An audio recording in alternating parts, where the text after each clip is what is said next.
For us, the goal is always first place, always, whatever event we go to. 저희 팀이 처음에는 서로 이렇게 단합이 잘 되고 그런 분위기가 아니었거든요. 트로피를 보니까 정말 한번 이 트로피를 가지고 싶다는 생각이 들긴 하네요. What matters to me is putting another first place finish on my career, another first place in the TSM legacy. TSM은 정말 약간 경험도 많고 러스보이 선수가 지금 최고의 북미 서포트로 불리고 있는데 그는 확실하게 TSM에 와서 로코도코 코치와 함께 같이 성장해 나간 것 같아요. Rush has real grit. I really like Rush as a player, and I know he wants it, but I don't think it's his time yet.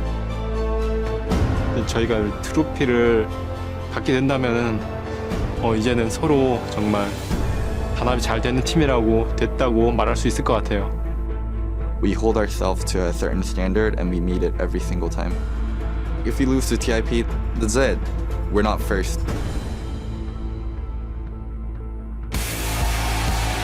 Welcome to the North American LCS Spring Playoffs. The fans are packed into our studios here in Los Angeles and clamoring for some more League of Legends. The crowd is hyped and both teams are well represented, as you can see here. Very excited after that EU series. And of course, Zhao fans, people sporting their League of Legends gear, and Team Impulse arriving to the studio, and of course, executive producer Zhao giving a wave to the fans. Enjoying it. All smiles here this morning. They'll face off against Team Solo Mid, who are fighting to defend their title of champions. Bjergsen, that's a man to watch. Hello, everyone. I'm James Dash Patterson. For those of you that were just watching the EU LCS, it has already been a wild day of action, to say the least. Now, hopefully, today's series will deliver just as many surprises. Joining me on the analyst desk are Aiden's Irene Moon and CLG's resident photobomber, Doublelift. Gentlemen, thank you for joining me, first of all.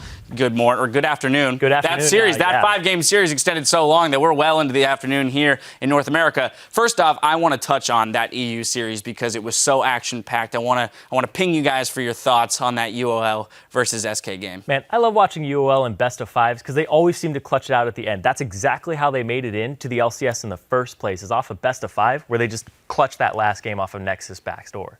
Yeah, that was a really close series. I feel like if Powerville didn't get that insane Baron steal last game, SK would have taken it, as well as I just feel like games 3 and 5, N-Rated had like a really weird support choice where he picked Nami and Lulu.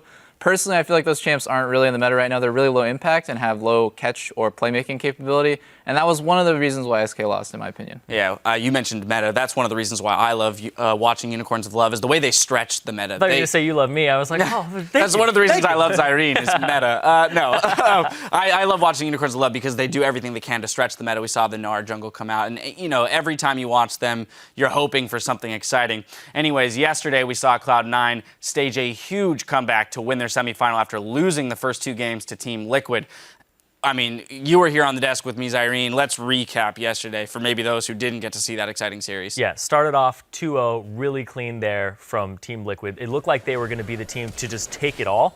And then the reverse sweep.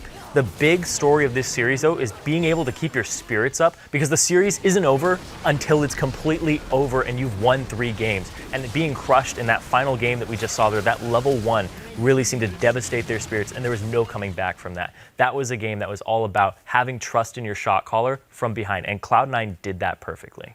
That game was also really crazy for me personally, because I just remember last split, it was Curse with Dom, Xpecial, and Quas, and the exact same thing happened, except it was even more high stakes, where it was their spot into Worlds, and they had a 2-0 lead against LMQ in a best of 5, and then they got reverse 3-0 swept just exactly as this happened. I feel like there might be something wrong inherently with that team when it comes to shot calling in a best of 5, or just they really just don't know how to, I guess, get momentum from behind again. Well, yeah, it is amazing how the best of 5 can affect a team, and how stamina and mindset is such a huge role in a best of 5. Now, history is continuing to repeat itself here with Team Liquid going down, or up 2-0, down 3-2. Cloud9 making it into the finals every single split that they've been in the LCS. And Team Solo Mid is another team that has done exactly that. They have never missed a finals in the LCS. Yeah, I mean, CLG lost in quarters, 2-0, reverse sweep 2-3, in a place to take 4th for Liquid.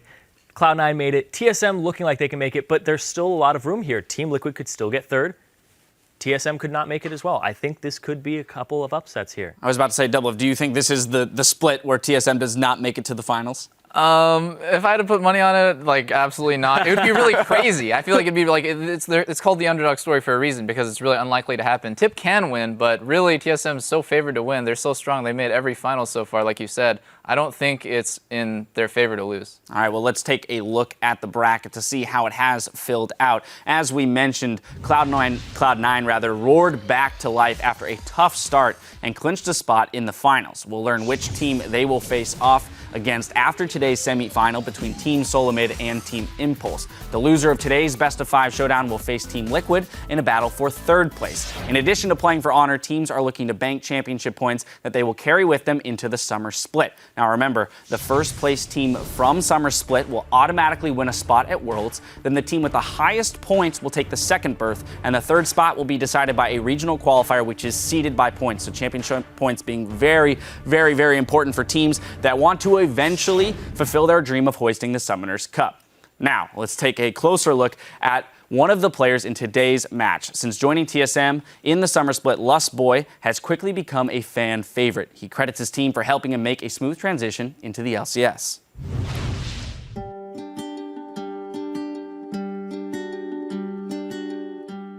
해외 대회, 뭐 MLG 서머 아레나 뭐 그런 데 나갔을 때 해외 팬들이 너무 열정적으로 게임을 관람하고 좀 더 게임을 몸으로 즐기는 그런 문화가 너무 부러워서 나도 한번 기회만 된다면 한번 해외에서 게이머 생활을 해보고 싶다 그런 욕심이 있었는데 어떻게 기회가 잘 맞물려서 이렇게 북미에서 게임을 하게 됐어요. 일단 제가 북미에 처음 왔을 때 영어를 거의 못하는 수준이었고 지금도 잘하진 않지만 하여튼간에 로코도코 코치가 영어랑 한국랑 그 언어 문제에 관해서 굉장히 많이 도와줬고 When Lustboy first came, I set rules for both Lustboy and rest of the team. For Lustboy, no Korean during practice. And for the players, I told them you guys should all take the first step and talk to Lustboy first, make sure he feels welcomed here. TSM에 빨리 적응할 수 있도록 되게 많은 시간과 노력을 투자했었고요. 가장 기억에 남는 거는 그때 TSM 숙소가 2층으로 이루어져 있었는데 제가 1층에서 혼자 밥을 먹고 있었거든요. 근데 어메이징 선수가 갑자기 같이 와서 혼자서 밥 먹지 말라고 저랑 같이 밥을 먹어줬던 기억이 나요. Just thinking back on my times I played in different teams, I was the happiest when I felt I was integrated into the team and I saw a future there. So I wanted to make sure Lustboy felt that way. 일단 TSM이 저에게 서포트해준 거는 딱히 물질적으로 서포트해주기보다는 그냥 제가 한국에서 그냥 건너오는 그냥 지나가는 한국인 용병이 아니라 진짜 5번째 TSM 멤버로서 받아들여주는 그런 마음가짐이 저에게 가장 큰 도움이 됐던 것 같아요. I feel really great whenever players make strides and they improve as a person. And I feel like, wow, all that arguing, all the hard work actually paid off. Watching him be really integrated into NA and just seeing him happy has been really rewarding for me.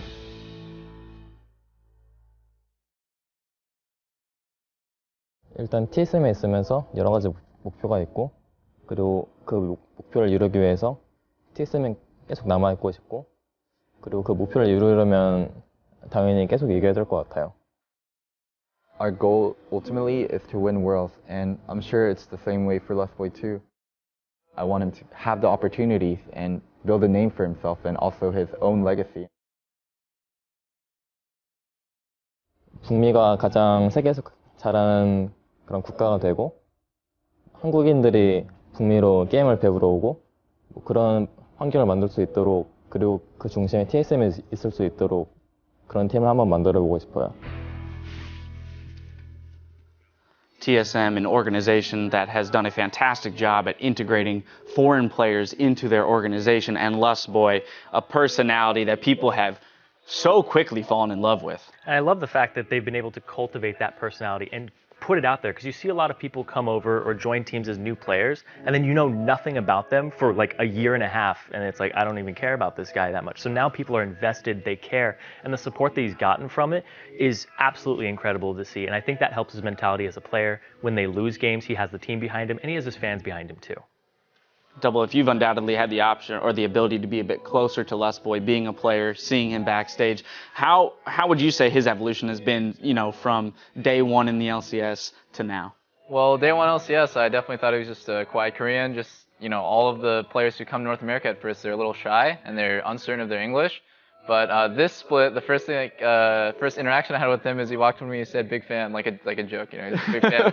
So I thought it was really funny. You know, he has a lot of, I don't know, personality, and I didn't really know that until he started doing the little face thing, and he started talking to me a little bit more. So yeah, Lustboy is definitely really cool. He's got a great sense of humor, and he doesn't apologize for it. Quite a bit of charisma and confidence, to say the least. Well, you can read more about him in You Can't See Me, or Can't See Him, rather, The Rise of Lustboy on lolesports.com. Now, before we send it over to our casters, be sure to head over to lolesports.com and grab your tickets to join our upcoming playoff fan zone. Celebrate the culmination of the split's most important games with our outdoor viewing party right here at the LCS studios. And if you're interested in seeing the best teams from around the world battle for regional pride, you can pick up tickets to the mid-season invitational, which will be held in Tallahassee, Florida, May 7th through May 10th. Space for both events is limited, so check out lolesports.com today for all of the details. All right, guys, the moment of truth. Who do you think is going to win this series? How many games? Let's go. Prediction times, Irene. You're 100% for 100% on winners. 100% for 100%. You're 100% on winners. What's it going to be? Today, I'm going to go with TIP, but I'm not going to say how many games because it's up in the air. Okay. And I kind of had to justify this too, because I think that both teams are very close, but the way that the meta has shifted, TP Smite top laners are hugely impactful, and TSM's weakest synergy is jungle top. So Rush and Impact is the best synergy currently on TIP, and I feel they can snowball the game off of that. So Santorin has to be on top of his game to know where Rush is at all times. And Xiao can just play a farm-intensive Karthus Vladimir mid and not get camped and not give up kills to Bjergsen. So that would be the strategy for TIP if they want to take this series. All right, Double Lift to you. Well, the inner salty CLG fan in me wants TIP to win, TSM to lose, but personally, I just feel like it'll be TSM 3-2. It'll be really close, like you said. I definitely think TIP can win, but I think TSM, it would be absolutely insane if they didn't make a finals. All right, well, there it is. We've got a split desk. For the purposes of internal or journalistic integrity, I'm going to recuse myself from answering this question, especially since I'm 0 for 1 on the desk. On lolesports.com, though, 82% say it's going to be TSM moving on to face off against Cloud9 in the finals. So Double's got a little backing there. Now let's send it up to the caster desk to get the games underway. Thank you very much, Dash. What is up, everybody? It is playoff time yet again. I am David Freak Turley. With me are Joshua Jatt Leesman and Sam Kobe Harbin Kenzer. You guys ready for some semis? Yes. Yeah, I would hope so. I think we're ready after that crazy European series. We could be in for another 10-game day. I hope so. Riv got lucky. He got to cast a whole 5 games. They were amazing. I'm hoping for the same thing. Anyway, guys, we are loading up now today's semifinal best of 5. It's Team Solo Mid versus Team Impulse. It is the defending champions against one of the hottest teams in the league. Yeah, and beyond the playoff implications, this is going to be an exciting match because in their quarterfinal match, a lot of people were pointing out that Rush hasn't fully embraced that tank junglers meta. But personally, I don't think that is going to hurt them that much. Team Impulse can integrate a Cinder Hulk into their playstyle and still keep the identity of the team the same. They can have Impact go with that TP Smite lane in the top, and Rush can still play his early aggressive junglers that he loves to play, and he can work with Impact to take over both jungles, and they'll still have that Cinder Hulk tank for the late game. On the other side, you know, of course, Darius also can run TP Smite, but TSM have not played with a top lane focus in a long time, and they tend to have some growing pains when they move into styles that are not focused around the mid lane. Now, of course, the semifinal, you mentioned the mid lane a little bit. It actually pits our previous 2 MVPs against each other. Xiao, the defending MVP from Summer Split. Bjergsen, the man trying to get his title back. Yeah, and Bjergsen has been playing incredibly well all season long. Sometimes solo killing his lane and carrying the game straight off of that. But you look at Xiao, and he's been somewhat of an enigma. In some games, he counterpicks himself with Yasuo into Zed that he did against Pobelter, but then sometimes he makes it work and looks godlike. Other games, he really has to rely on the strength of the rest of his team. Team Impulse can actually get away with that against some teams, But if Xiao can't match Bjergsen in this series, I think they actually have a very low chance of taking down TSM. Yeah, absolutely. A pretty scary mid lane match for Team Impulse fans. We'll see if they can hold up in the series in this one. But TSM's coach, Loco Doco, believes that Rush is the other big variable to watch in these games and says that Impulse will live or die by Rush's aggressive moves.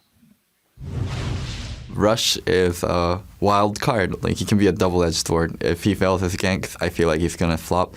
And if Impact isn't able to put pressure on the map, I feel like the other side of the map for our team will just win out. That happened a lot at the beginning of the season when they had first come together. And there was so much talk. We heard the coach talking about how they're a united team now. Yeah, I do agree that risky plays in general, though Rush is very good at them, they will fail once in a while. But in a best of 5, you can lose one game off that, but I think by and large, it'll be a lot of good choices by Rush, and I think Impulse can definitely rely on that aggression for some good results here. Anyway, guys, going to check out the starting lineups, and on the blue side, it will be Team Solo mid with Dyrus in the top lane, Santorin in the jungle, Bjergsen in mid, Wild Turtle and AD carry, and Lustboy on support. And on the red side, it's Team Impulse. Up top is Impact. In the jungle, Rush. Mid, Xiao, AD carry Apollo, and support Adrian Ma. It's going to be an absolutely amazing series to watch here. I'm hoping for all 5 games. And you were kind of saying the same thing here in Champ Select.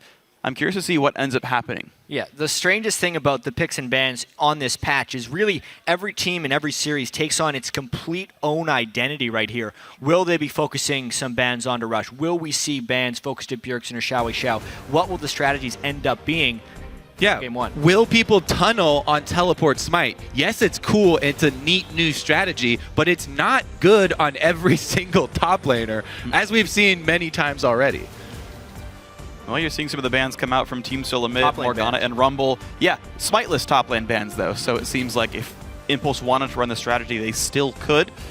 You're seeing Impact lose many of his carry top laners. Right now, TSM just losing tanks, specifically a defensive one from Dyrus. Well, it's interesting. Team Impulse ended up banning Sejuani against Gravity in their last series in a couple of the games.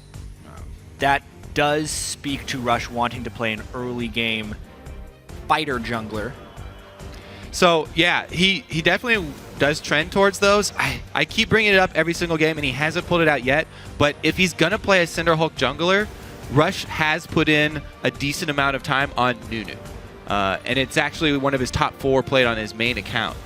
And he has a very good win rate with it as well. So if they, at some point in the series, do decide to go with a Cinderhulk from the jungle, he does have that in his back pocket. It's just the strangest thing for Rush to be playing. He always talks about that's definitely his not a ability Rush character. to outplay people with his mechanics. My point and click slow. I slowed you, man. And Rush channel. Rush is definitely the guy that would go all AP rune, come at you with a 500 damage snowball. Yes.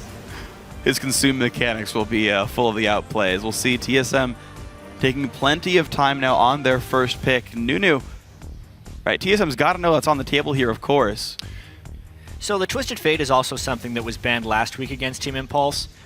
Even Adrian did some trash talking in an interview saying that they basically gave CLG the TF strat and they ran it better. I mean, you don't usually want to give away your strats Too right late. after. Yeah. Oopsies. Okay, well, that one's out the window already. Now, either way, Gravity had banned those away before the interview, so I guess he's like, well, cat's out of the bag. We'll let everyone else know what this is about. First pick, Lulu. You got to imagine that's, a Dyrus or Lustboy champion most likely. And, TSM giving up a lot of pressure and letting top lane do whatever seems to be a normal champion for Dyrus to play. We did talk up the Lulu comps really, really big yesterday because it is one of the comps that Team Liquid practice a lot.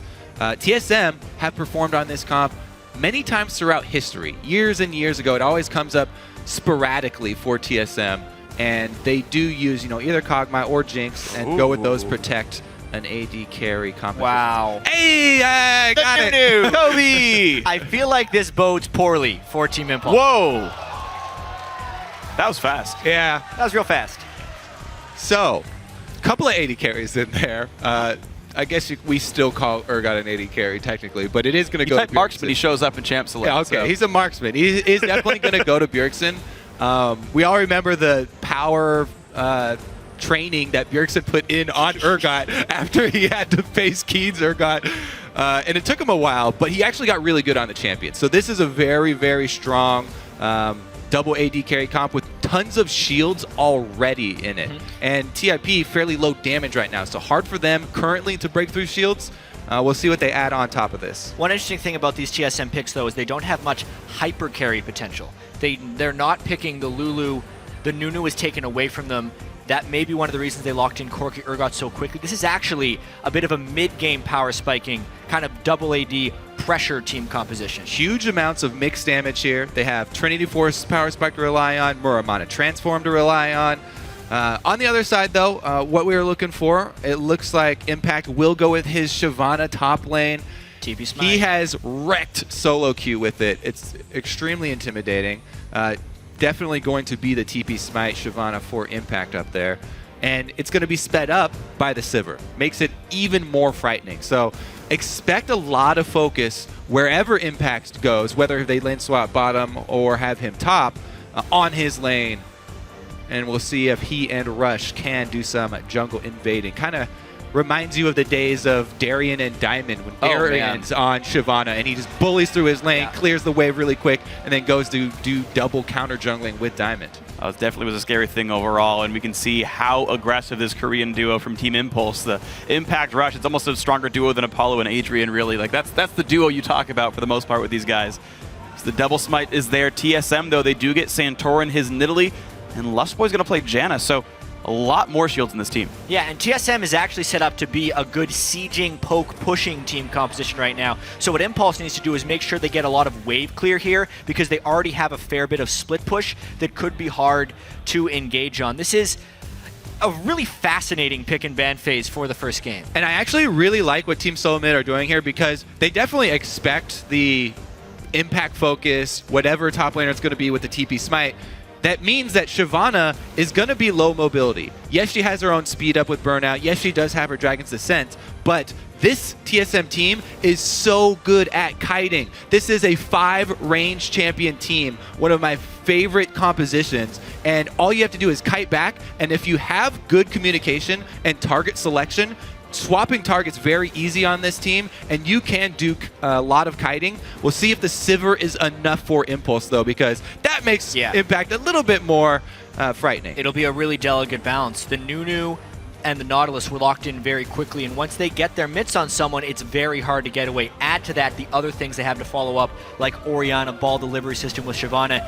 It is, in a sense, a poke team versus a split-push engage team. Yeah. And what more can we ask for in game one of this series? Well, very different compositions and a very fun game to watch overall. One of, I hope, 5. Coaches shake hands. The crowd is cheering. It's going to be a whole bunch of fun over here in Los Angeles, guys. I guess the key guys to watch for then, yes, can the engage stick and can the kiting happen for TSM? It's going to be a bunch of fun. We're going to keep tabs on how you guys at home are predicting this series. So stay plugged in over on Twitter and send your picks with hashtag TSMWin or hashtag TIPWin to @LevelEsports. Esports. Let us know which team's going to win the entire series. And here we go, guys. Game 1 of the second semifinals. Team Solo Mid and Team Impulse. All right, so as far as the early game as well. Oh, never mind.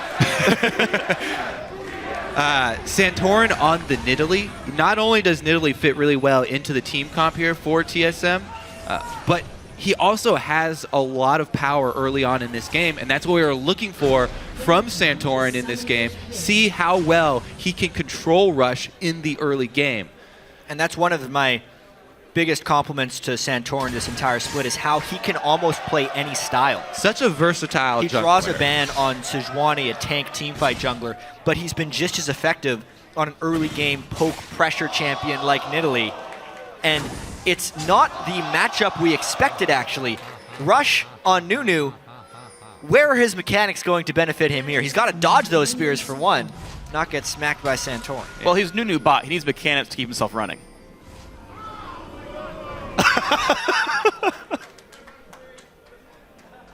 As you were saying? All right. TSM skill shots, though, on point so far. Landing a few. Defensive starts from everyone. You always have to be careful, when the other team has double smites and Nunu about some tricky level 1 starts. Stealing away something from you in the jungle. Does look like it will be the lane swap for Impulse here, and TSM are not calling it, just heading straight bottom with the Krug advantage. Well, this is what we saw a lot of yesterday, defensive wards in the river, so the ability to call a lane swap becomes guesswork. Until they see someone show in lane, they will not be able to know what lane they are going to. And maybe Adrian was watching yesterday's games, solo invade Nautilus time. Elimination. Good idea. Watch this. Santorini level 2 could be a bit of a risk. Okay. All right. He's like, I'm afraid. Not as effective as Eliminations. A bit less so. All right, Impact and Rush heading down towards the bottom side jungle there. All right, he's on the hunt. Big Papa Lemon. Well, this is what happens when you have your AD carry on the side of the jungle that the enemy jungler is starting. You can go for some more harassment, but Adrian... he got one. Very passively going for that, honestly. I was expecting him to hit Rush a little bit earlier. Or, sorry, hit Santorin a little bit earlier. Because of that vision, they are doing Here's a bit of a sneaky start that I was talking about. Hey! He doesn't have Ice Blast, though, so Santorin going to try to walk away from this one. Heals himself. Rush with Consume. Has no follow-up, but this is a greedy jungle start. You shouldn't be able to get this as Team Impulse. Lustboy with the roam, because this is, again, an example of Lustboy being on the strong side for TSM, and Impact ends up taking it anyway. Wow, poor Santorin. Just what we were looking for. Rush and Impact to take over both jungles. They do just that. God, yeah, and then some. And the neutral camps. Yeah, Santorin, nowhere to really go anymore. He's going to have to go back for the blue, which he had actually left due to the harassment he was receiving from... See if Adrian makes another visit, because they do have a ward on it. Doesn't look like he's moving that way, though, so they leave Santorin alone. One of the byproducts of all this, though, has been that Dyrus has not been denied, as you would see often in a 1v2 lane, so they're actually prioritizing Chatan and Santorin. It is going to get worse for him, though, because the lane's shoving away from TSM territory. They got to just send Lustboy up there to give him some support, then they could 2v2, because the experience will actually be pretty close. All right, looks like that's what they're going to go and do. The double support versus the AD carry and tank in this lane. Still going to be a bit of a freeze, but you imagine the wave clear and the ability to get some CS maybe a bit better for TSM down in this one. Meanwhile, the other side of the map, we are seeing, of course, Impact largely just kind of farming the jungle, but has now made his way back to the turret. And he is 1v1 in Corki with, he's like level 3. I think he's fine. Yeah, I mean, he got a lot of experience out of the jungle with the double jungle start. Made it to the turret before the wave crashed in. So all going according to plan for Team Impulse. Wow, that's an early dragon. And what's crazy is this is supposed to be the weak side of the map. Like, TSM's 80 carries on the bottom side, and yet the double jungle of TIP takes the jungle, takes the dragon. That's the thing. They started with the double jungle, they got river control, and also because they were going to freeze Dyrus, they forced Lustboy up. So this is actually just a neutral side of the map, but because Rush had an advantage over Santorin, he's able to rush down the dragon before the 5-minute mark. Really good early jungle planning for the Nunu from Rush. So not just mechanically skilled, strategically skilled as well. It's been absolutely great to watch. But meanwhile, the top side fight, a bit of damage going back and forth. A nice spell shield by Apollo to stop some of that. Ooh. He took Sivers' advice. Just duck. It helps for Lulu. She's short. Maybe the hat gives it away. I don't know. But Adrian going to be really bad at dodging boomerangs. Thankfully, no friendly fire in League of Legends, and so TIP can hard shove this duo lane out. About 1,100 gold on the AD carry, so if he wants to back its pickaxe, Dyrus TPs to gain more.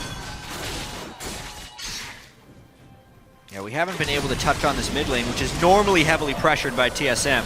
Wow, Summoner heal burned that early by Xiao Wei Xiao. He wouldn't have died, but I guess he wanted the movement speed that badly. There were no ignites there. He really wasn't under that much damage threat. Yeah, well, he probably didn't want to have to go back to base, because if he gets tagged by something else... Another soon, Acid Hunter. Yeah. Oh. That would suck. Speaking of another Acid Hunter, yeah. Chunk. Thing is, they both just recalled. That's Tier for Bjergsen and a Fiendish Codex for Xiao Wei Xiao. And he's got to maybe go right back. He's out of potions now.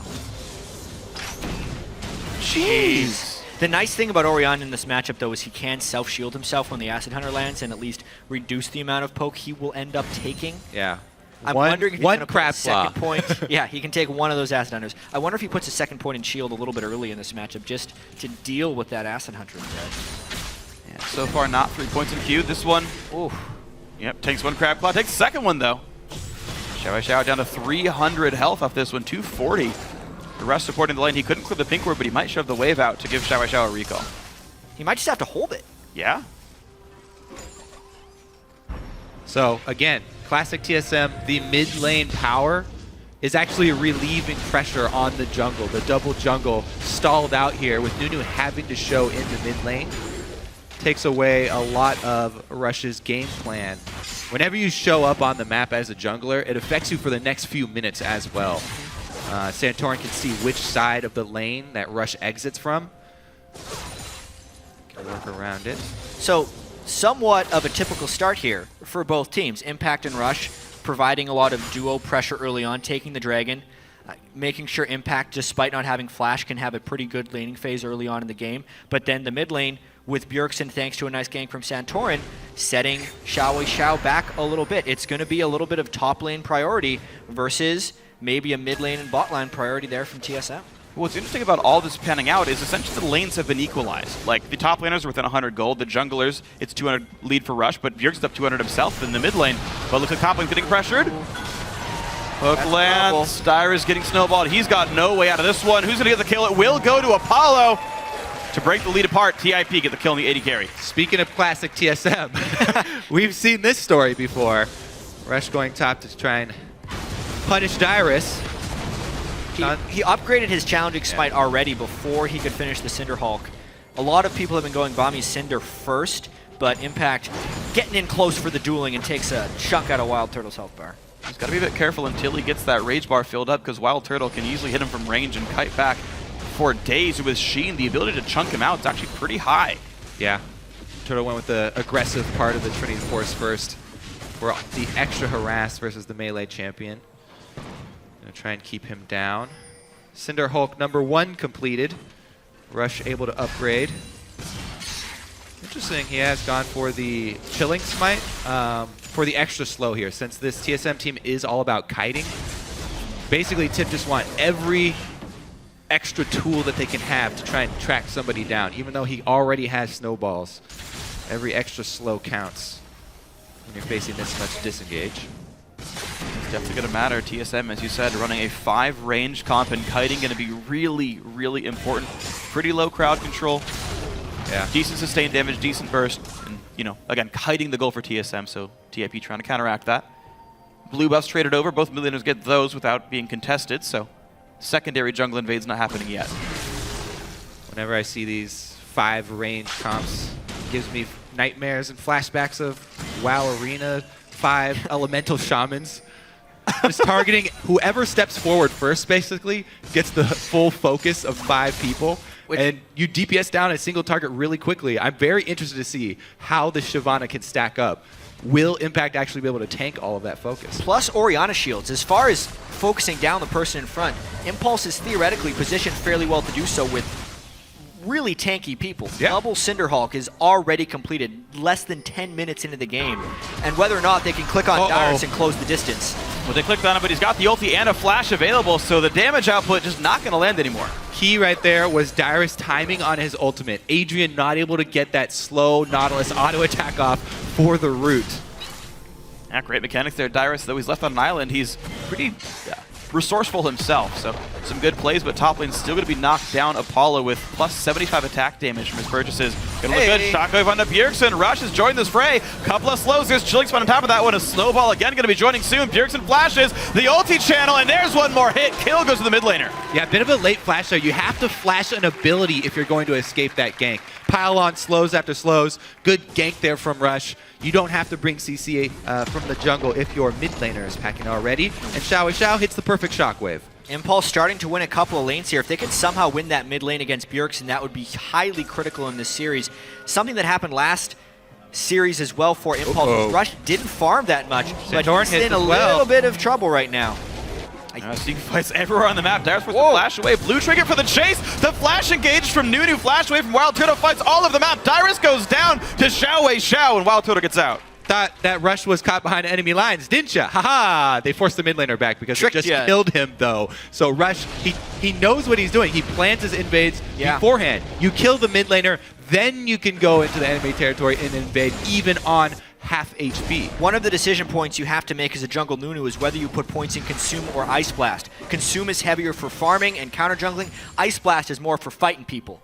Rush likes to fight people. He's at 4 points in Ice Blast. You can see right here, he's low health, but he's Nunu. Dyrus has been denied farm heavily, didn't have his ultimate. They just chase right through. And then Rush also allows Xiao to pick up the kill, which is perfect for Impulse's team. Yeah, plus Rush had all of the neutral camp buffs for Nunu for consuming. The extra elemental camp damage on hit right there, early damage from Nunu. Very underrated, actually. Well, Skara, half your tweets correct here. TIP living and dying by Rush's pressure, but the Rush pressure is definitely working right now. So Team Solo Mid on the back foot so far. So far, he's part of all 3 kills. Yes, the kills were really well played by the laners as well, but Rush the one getting into the position on time and going for the play. Speaking of plays, second dragon for him, times it after the first one. You always want to keep that chain of dragons going when you have the Nunu on your squad. Provides a lot of mid-game pressure because you come up on number 5 so quickly. Yeah. And as far as a 5 range kiting composition plays, they're not that great at forcing fights in places. If they were the ones potentially controlling the dragon, they could kite around and off that dragon. But if Impulse just goes for it, there's not too much TSM can do to brawl into them later on in the game. Team Solo Mid looking like they might need some leg up back in this game. Mid lane outer has already fallen. Top lane outer was traded because of the lane swap.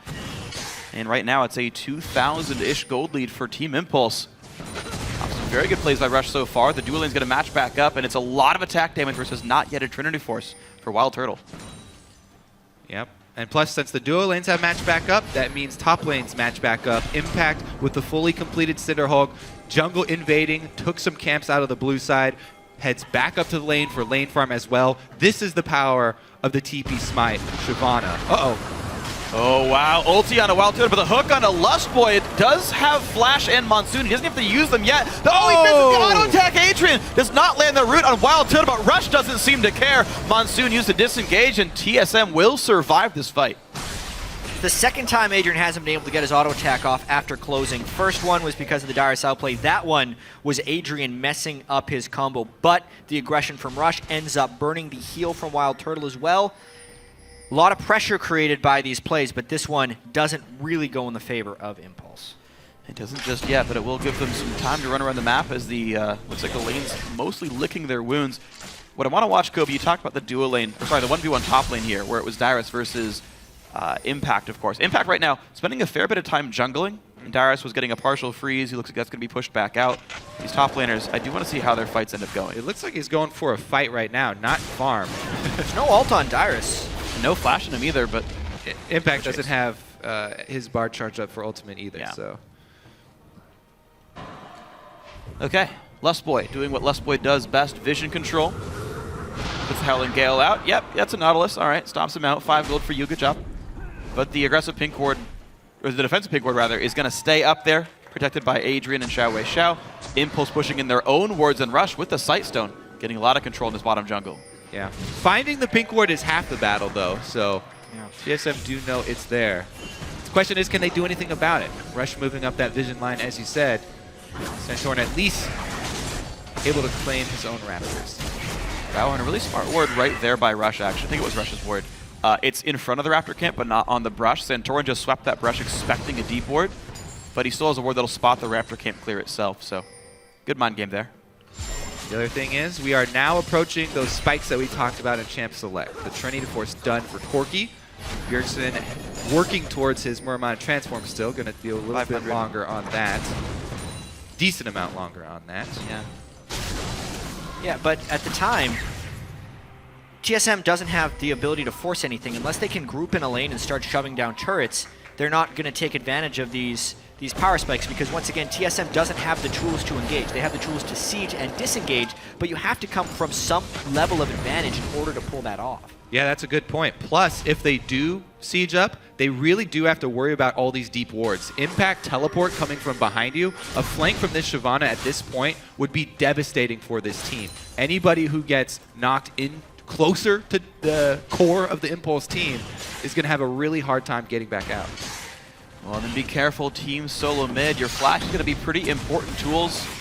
Only really Wild Turtle has a great far-moving move block. Santorin can jump, I guess, and like Dyrus can whimsy you, sort of, but as far as getting caught out of position, there's not a lot of escape tools for TSM that aren't shield the guy and hope he makes it. So definitely some threats on the field here. Team Impulse looks like they are 2 minutes away from Dragon number 3. They are the team with the lead still. 2,000 gold lead. But not much else other than pressuring for a Dragon so far for the Impulse squad. The fact that the gold is at 2,000 is still meaning this game is anyone's to win. Impulse definitely has a big advantage. I do want to talk quickly, though, about Xiao's Orianna here. We're seeing the resurgence of Orianna in both the European LCS today and maybe more the NALCS. A lot of it does have to do with the buff to Athene's giving more mana regen, because that's one of the big gates for the Orianna as far as being strong in the lane. Can she shove and still be able to play defensively, which is completely gated by the mana pool? Here, Xiao at least is able to shove out and stay somewhat defensive. Okay. Not ideal against physical damage, though. Unfortunately for him, Bjergsen cutting right through it.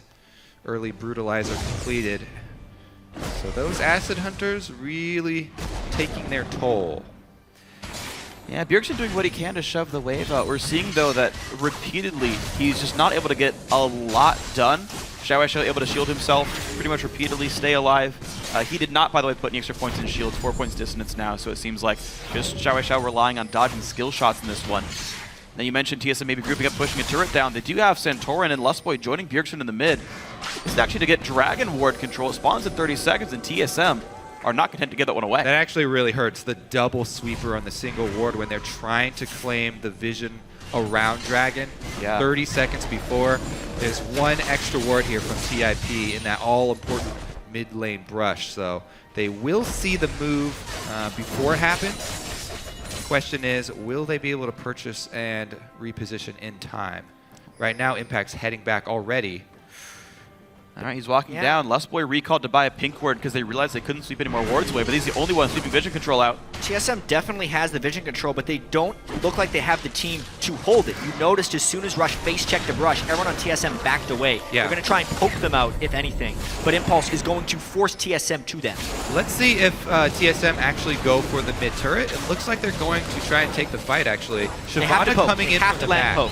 Adrian with the shield on, though, not taking a whole lot of damage. Dyrus and Javelin's coming in as well.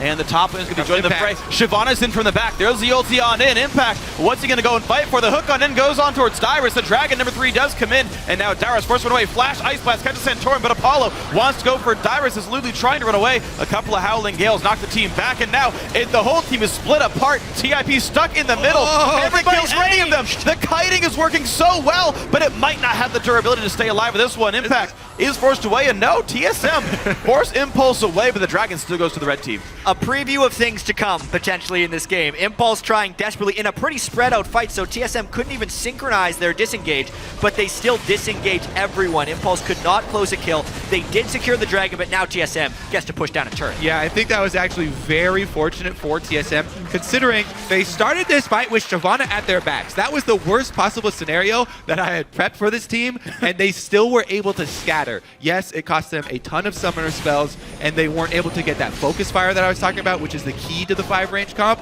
but they survived it. Oh, speaking of surviving it, though, Apollo getting chased down by Santorin. Dodges not the rocket, doesn't dodge the auto attack either, and there goes the kill. Santorin gets the first one on the board for TSM. And he's becoming sneakily farmed. All the while Rush was getting map pressure, Santorin was able to keep his CS up. He'll be getting his Rod of Ages right now to begin stacking.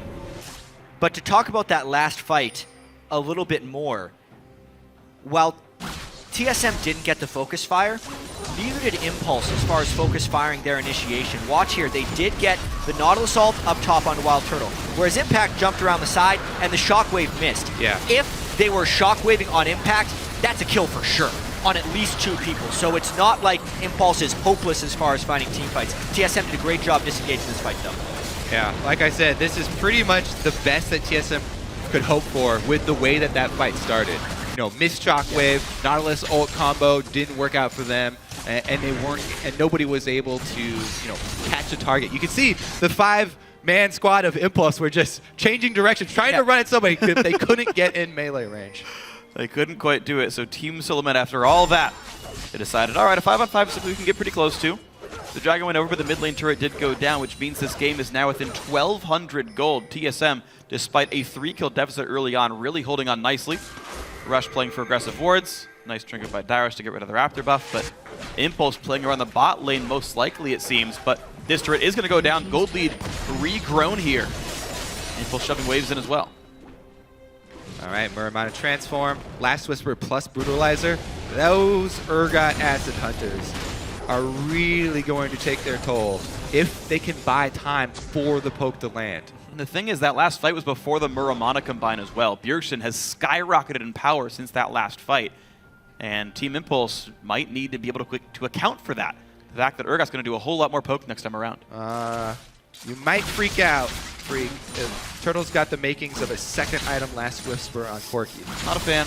I do it. I think he's facing a double tank team. True damage. So he could very easily turn those parts into something else, but no, he's not. He has the makings of a... I actually really like what Hai was doing yesterday in the North American series. He was going Ruin King second on Corki against a double tank team. Not only is it more kiting power with the active, but it's the passive damage against double tank. I think that is really the best build to run on Corki in about 90% of games, because you run against double tank 90% of games.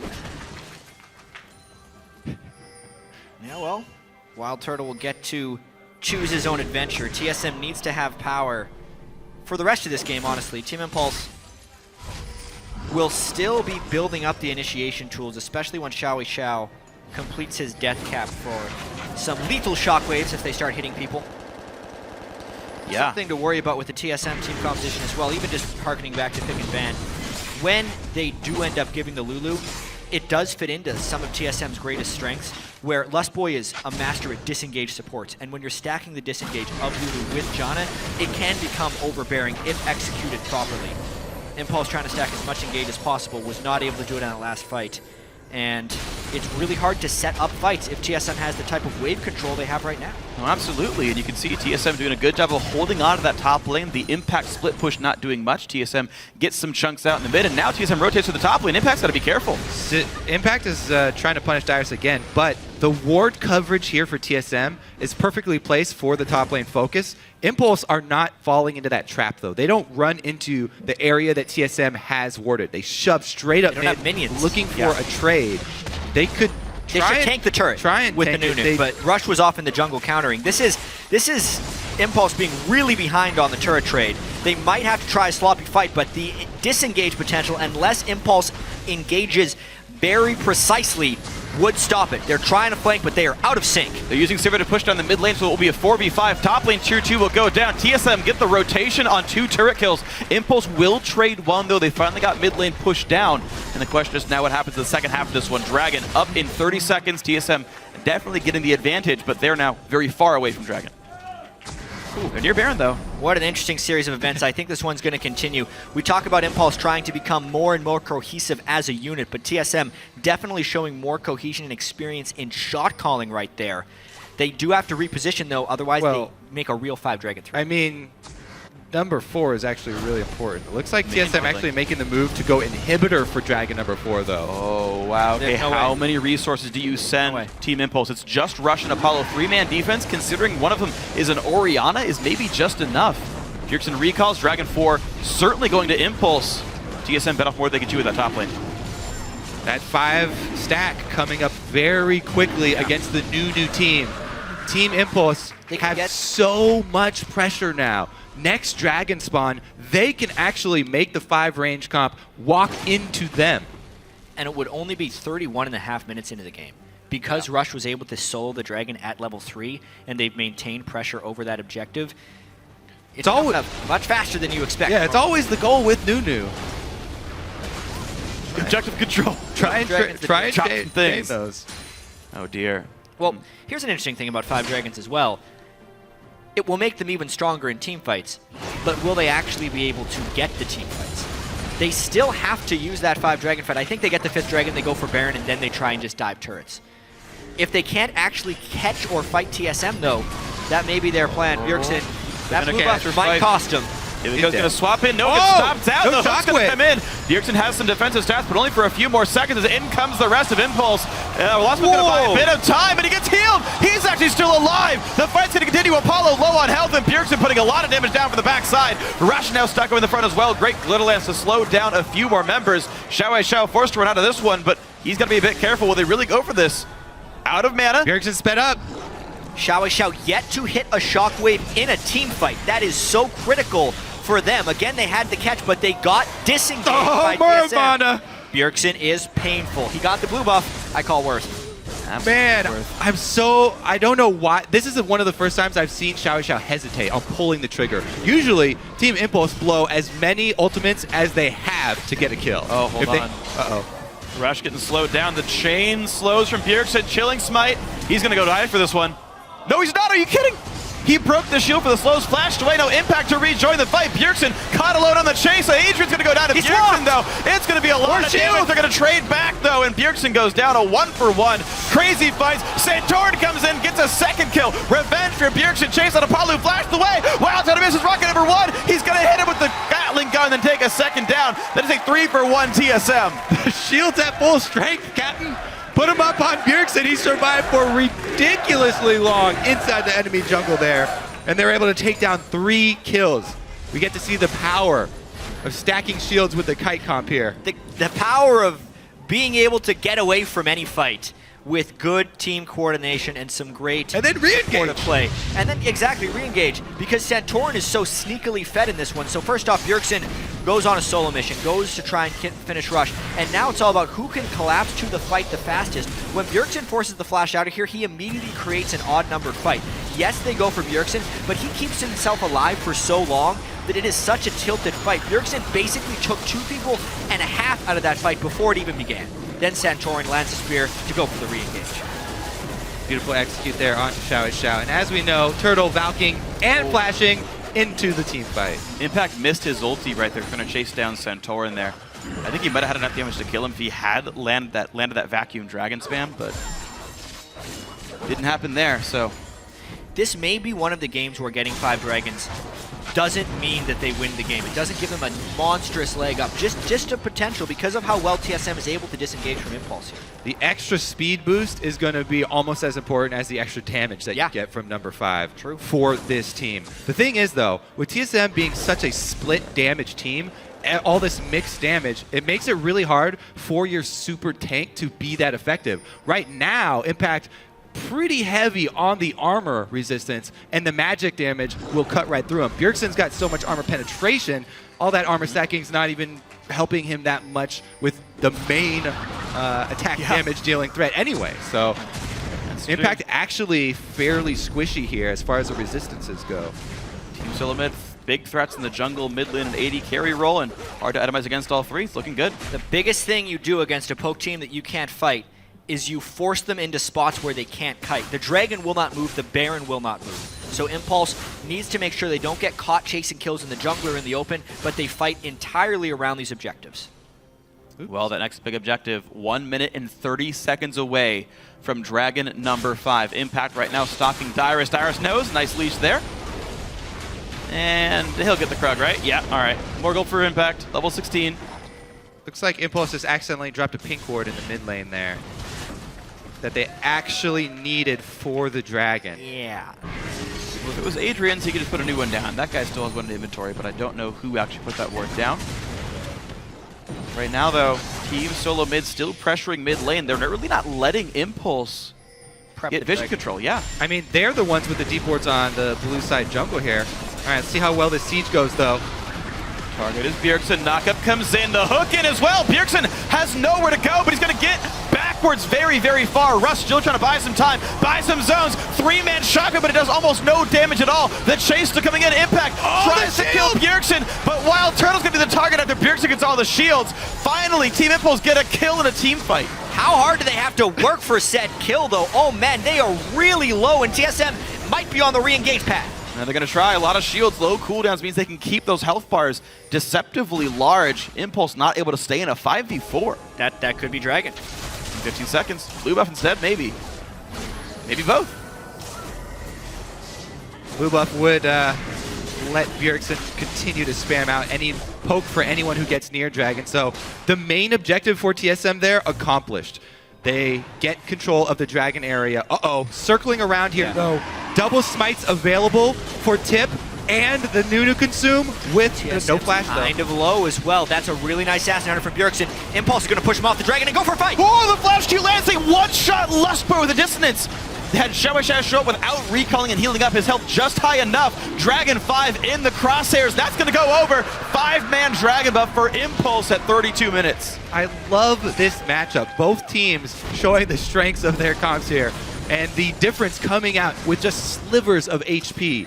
Let's see how well they can use this number 5, though. This is what was expected. As soon as Impulse gets the 5th Dragon, to rush immediately for the Baron because they are even stronger in the team fights. Add that to the fact that they actually finished off Lustboy, and there was a critical thing that happened in that Dragon fight that could be a danger for TSM in the future. Lustboy is so focused on his disengage with the Talisman of Ascension, just the Size Stone for the health, and that 1 health crystal. He can pop really quickly now. So if Impulse targets the disengagers, not the carries, then maybe they end up winning these fights. With Lustboy out of there, no way TSM could even think about going back in because they do not have the disengage potential anymore.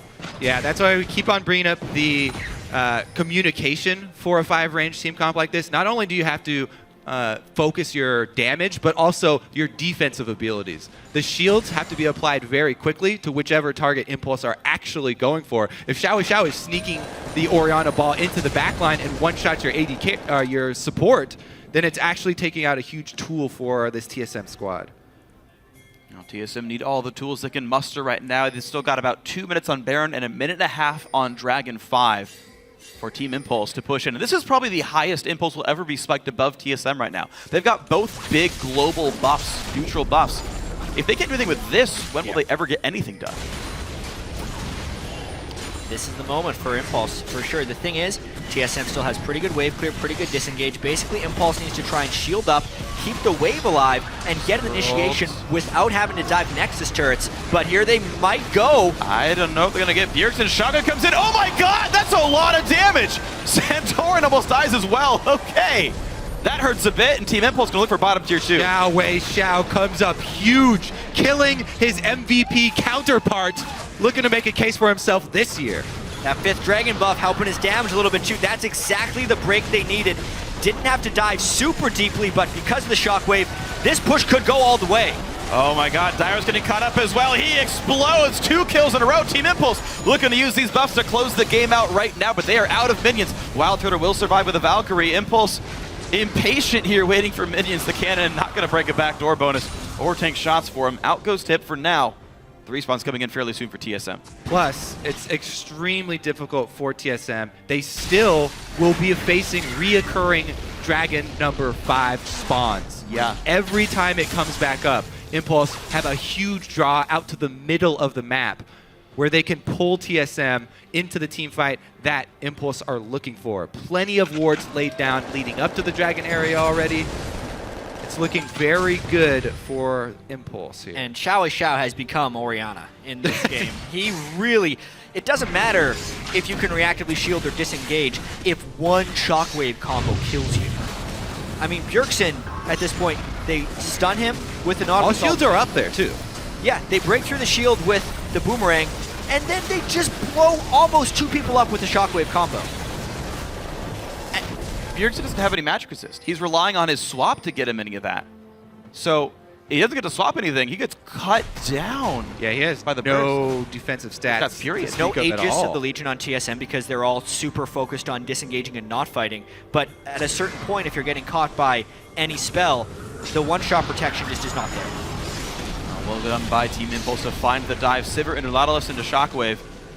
Seems to be enough to lock down a Squishy for long enough to kill them. Impulse now out of Baron, out of Dragon buffs, but they want to go for top lane tier 2.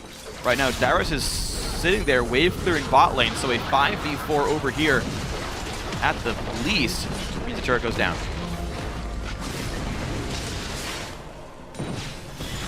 Not done here yet. Everybody just piling in onto the inhibitor turret as well. Without Dyrus there, they take so much damage. Still some threat of a swap with the minions all going down, so with 2 casters left, Impulse does disengage and wait for the next one. Dragon's up in a minute 30. Right now, if Impulse died, they would still respawn in time, so no huge risk yet for a fight. Yeah, they're going to force TSM to stop them here. Santorin just tried to do the throw spear, smite the minion that's in front of it, but smoked a little late. Righteous Glory used, but no engage comes in, so that is a cooldown burn by Team Impulse, but their health bars have been dropped lower. They all this poke from TSM. They're going to force to disengage. TSM, of course, with no really good engage tools themselves, can't chase them out. Mission accomplished. 1 minute on Dragon. Impulse get to dictate the close of the game. Let's see if they can actually execute, though. Because the fight will be on their terms, but you still have to pull it off. TSM have shown they can pull the Kaiten fight fairly well, but they're running out of tricks here. This time around, though, Bjergsen's got both summoners. This is going to be the last key fight here. Yeah, it's tricky, though, Kobe. Bjergsen low on mana. Xiao and Rush were able to deny the potential steal of the blue buff Lust Boys back there. It's almost like TSM has to concede this 5th Dragon again. So Dragon number 6 on the game, but to refresh the 5th Dragon buff. If you concede Dragon number 5, you're also conceding Baron, and that's probably the game then. Yeah, it's going to be a tough one. 10 seconds on Dragon. Not going to be easy, up, but you got to do something. And now the shields from Xiao are enough to keep Impact alive against Poke. Dyrus trying to TP in. He was managing the minion wave right here. TSM not going to concede, but it is a tough contest if there ever has been one. And the bot lane is pushing in right now. TIP start out Dragon, 2,000 health left. They're going to finish this one down. There goes Dragon 5, and the re-engage. They target again. Ani Bjergsen switch to Wild Turtle. The root is on. The absolute zero to kite the team away, and Wild Turtle now isolated. That is the first kill of the fight, and the re-engage. Rush flashes over the wall for an ice blast onto Dyrus. Distance puts him back into range. The Dragon buff burning down. Dyrus could have used the taming skin for this one, but it's not going to be enough. In comes Impact, help that one. Xiao gets the kill credit, and now mid lane under fire. What a game plan here for Team Impulse. This was pretty much exactly what we expected from them. The top lane tank. The wild card is that Rush actually went with the Nunu finally, and they pulled it off really, really well. Such a good game plan. This is the opener, though. Best of 5 series. We've seen them go the distance here as far as the semifinals. Yeah, great start for Impulse. A very decisive victory. Objective Control is the name of the game. They take game 1. Well played in game 1. The objective control, the double smite, the Impact Rush synergy. Those guys put in a ton of work. 6 Dragons in a row. The Baron as well. Zero threat of them getting stolen every single time. And Team Impulse now 1/3 of the way to the finals of the North American LCS. So, yes, there were a lot of question marks around Rush, and you're like, oh, his playstyle, it's so risky. He goes for all these aggressive plays. They actually took that off the table. You know what? I'm going to go solid game 1. Just Nunu, objective focus. The other wild card for Impulse that people were questioning, Xiao. Well, is he going to pick Yasuo? What's he going to do? Xiao delivered this game. That was game-winning Orianna plays, killing Lust Boy in the one fight with a couple of combos. Really good shockwave there. The extra AP damage they needed to actually kill someone off. It took a little while for him to turn on. It did. There's a few missed shockwaves in those fights, but because of the way these team compositions clashed into each other, it was an interesting strategy for Impulse to buy into, because it wasn't one of those strats where they say, we're going to kill all the lanes and turn it into a devolved solo queue game and just be better than the other team, which is what they do against a lot of other LCS teams. This was, we're going to have to group up as a team, find clean initiations against a disengaged team. They will have edges in those because they are so strong in the lane. I'm so excited that they finally pulled it out, because I keep cautioning against them, like, you know what? Yeah, Rush, he also can play a Cinderhawk, right? Yeah. He can play this Nunu, but they never use it. And this is Impulse. They're the team that's notorious for, playing around in scrims, sort of, trying a lot of new strategies. Playing around the nice way. Even in the LCS, a lot of the people are wondering, are they really using the strongest strategies that they have in all of the normal games? Now, though, against TSM, the #1 team, trying to get into playoffs, Impulse pull out all the stops game 1, and it works. What I really loved about this game, you mentioned he's bringing out the Cinderhawk junglers. Even though he's playing Nunu, you're like, oh, he's not even mechanically like that hard of a champion. You could tell it was Rush playing Nunu. That's the thing. You could tell that was Rush you with the read? helm there. Okay. The name above the head. The name of the helped a whole lot. The fact that I know I'm casting TSM as Impulse, but the fact he's in their face all the time, right? Yeah. The 6-minute Dragon was really good. He stole Santorin's jungle in front of his face with the enemy AD carry down there. Like, With Impact at his back. yeah, of course, right? He's got his friend, the top laner, but that synergy is still working so damn strong for Impulse. Definitely agree. No matter what the champions are, Nunu, Shyvana, double jungle, still amazing. So a great team, game one for Team Impulse. TSM hoping to bounce back. Going to send it over to our analysts to see what they have to say on Team Impulse's first win of the series. Thank you, Freak. He mentioned the Nunu. I want to talk about the Nunu because it's not necessarily something that we attribute to Rush. We think of Vi, Lee Sin, all the aggressive junglers first in terms of fighting. Nunu aggressive in that he wants to be in your jungle. And Team Impulse essentially coming in with 3 smites. Nunu's Consume, his smite, and the Shyvana TP smite top lane wreaked havoc in Santorin's jungle. They stole this strategy from Gravity that they played last week. And Santorin actually tweeted out last week, double smite. He's like, oh, good luck, Rush, right? This is the jungler's nightmare. Now Rush is like, that's actually a good strat. I'm going to go make Santorin's life a living hell. And they did that right off the get-go. 3 buffs started on him. And it was a team effort, too. Nautilus came down and even participated in slowing down Santorin's jungle. So they had tabs on him from the get-go, and then they just tried to snowball it there. He even just walked up to lanes. He said, like, Nunu, right? He's like, oh, this champion that, like, Rush, he plays Vi and stuff like that. Rush has actually kind of transferred not his type of champion pool, but his play style to other champions. He's still going to gank. He's still going to walk up to lanes and snowball them and then just punch people in the face. Like, he's going to play that aggressive style, regardless of the champion, and I love seeing that. Yeah, and Nidalee is just a champion that needs to get early pressure off and early ganks, but you saw Rush was actually the person getting those ganks off. Part of that is because he got screwed over in the jungle by the double smite, and also part of that is just because with double smite and Consume, you can control crabs really well. And crucially, Nidalee is the champion that's going to be roaming around between the jungle quadrants a lot, and if she gets spotted at any moment, it's really easy to dodge her gank if you expect the spear to come. So Santorin really didn't get anything going for his team, and that was a team comp, I feel, where you have a protect the AD sort of comp with Lulu Janna, and there's nobody really worth protecting. Urgot and Corki don't scale well into the late game, so they just had a time limit on their comp and didn't manage to do anything with it. Yeah, and these comps, when they clash together, as soon as you saw the Lulu and champions, like TIP was like movement speed increases to get to whoever they're trying to protect, and you saw it there. Everybody on that team can speed somebody up once Nautilus gets the Righteous Glory, right?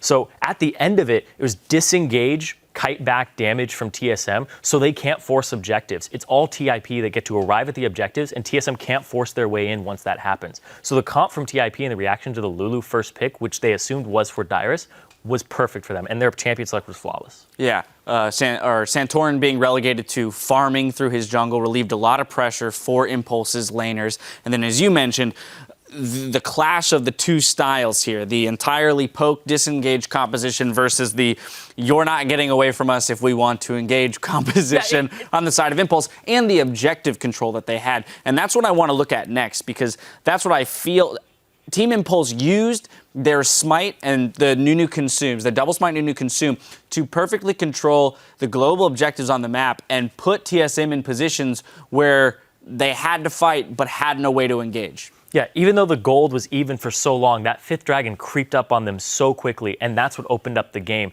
Because if it is an engage comp against the disengage has no way to get in. They kind of poke you from the outside with the Nidalee, and once you're tanky enough, you have to kind of reevaluate your strategy, because that was not working for them. TSM on your screen here, reevaluating, I have to assume, as you said, their strategy. Double lift, the Lulu top for Dyrus. He started 0-2, wasn't incredibly successful on it. Is the TP smite going to be a big issue in this game for him? Yeah, I was just going to point out that Dyrus is actually really slow on meta changes, and especially right here, it really showed. He died multiple times in the 2v1, which really, I mean, Dyrus dies a lot normally, but that was especially bad because it was early game versus a Nunu jungle.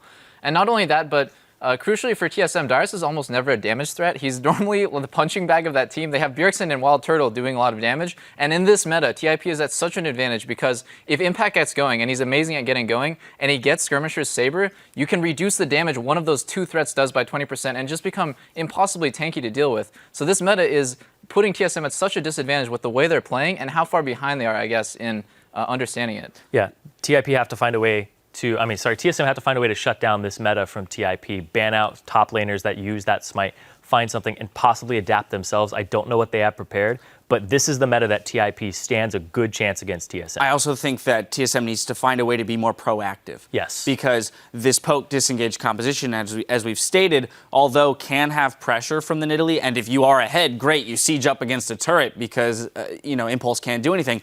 But when that doesn't happen, we found TSM at a loss. They were just giving up dragon after dragon after dragon. We saw 4 dragons at 25 minutes. The 5th one came in soon after that, which led to a Baron, which led to another 5th dragon. I mean, there's just no way back into it when they had no way to be proactive on their shot calls, which is normally what we, praise TSM for, is that Bjergsen is a great shot caller, playmaker both individually, but also a fantastic shot caller. And they're not giving themselves the tools to win games through their cohesion. Yeah, you'd have to be pretty much on point with perfect calls to run that type of disengage comp, because TIP, all the movement speeds, run you down as soon as one person missteps and takes one step out of position. It's just like Shyvana with all these movement speed increases goes after them, and you're not going to kill her with the challenging smite. So it's all about that shot calling, but being proactive is so hard to do with that comp. They need to draft something different. All that being said, Doublelift, it's not like this composition couldn't have worked, but as you stated, they didn't have a super huge late game threat in the Corki and the Urgot. So, I would assume that you would much rather have had a Kalista, a Jinx, a Kog'Maw even in that 80 carry position. Put more weight on Wild Turtle's shoulders. He showed us before that he can handle it. Yeah, I think that it's a lot better if TSM gets a better late game in this next draft, but it's just so hard for them to close out games right now the way that they're playing, because if you're playing against TIP and Impact is running one of these really tanky bruises with Skirmisher Saber, it becomes an impossible split push threat. So it's really hard for you to get up and group. As you saw, when TSM did group, there were these really sloppy fights because they couldn't ever get together to get vision before the fight started. And when you're playing against Shyvana with Skirmisher Saber, like I said, it's just really hard. There's so much pressure on the map. You have to send 1 or 2 people to go deal with them, and it's just impossible for you to get to group up. So having a better late game will allow you to just kind of idle around and make TIP make the first move, as opposed to you trying to get in there and force a fight when you're 4 dragons down. Well, the defending champs starting down 0-1 here in this series. We still have a lot of League left to play, and when we come back, the teams will return to the Rift for round 2 between Team Impulse and TSM. The action continues after this.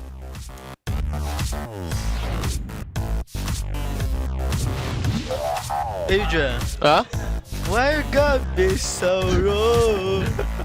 Don't you know I'm human too? Yeah, Wasp's gonna buy a bit of time, and he gets healed! He's actually still alive! The fight's gonna continue. Apollo low on health, and Bjergsen putting a lot of damage down from the backside. Crazy fights. Santorin comes in, gets a second kill. Revenge for Bjergsen. Chase on Apollo, flashed away. Wild out of misses, rocket number 1. Oh my god, Dyer's getting caught up as well. He explodes. 2 kills in a row. Team Impulse looking to use these buffs to close the game out. Switch to Wild Turtle. The root is on. The absolute zero to kite the team away, and Wild Turtle now isolated. Team Impulse now 1/3 of the way to the finals for North American LCS.